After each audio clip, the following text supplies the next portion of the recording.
आं मुस्रि चरण बर' अबं गसाइनि मुङाव समायखिरा लानानै बुङोदि आङो आयेन खान्थिजों सुजुजानाय भारत संबिजितखौ सैथोयै फोथायगोन आरो गनायगोन। आं भारतनि सार्वभौमत्व आरो खौसेथिखौ रैखा खालामगोन।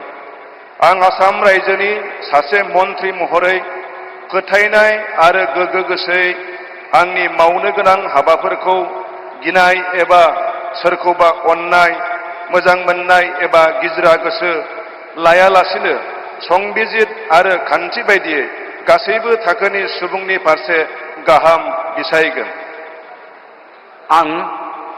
आं चरण बर' अबं गसाइनि मुङाव समायखिरा लानानै बुङोदि आसाम रायजोनि सासे मन्थ्रि महरै बिबान मावफुंनायाव आंनो मन्थ्रि महरै दैथायहरनाय एबा मिथिहोनाय बाथ्राखौ जायखिजाया सुबुं एबा सुबुंफोरनो थोंजोङै एबा खेंसालियायै फोरमायनाय एबा मिथिहोनाय नङा।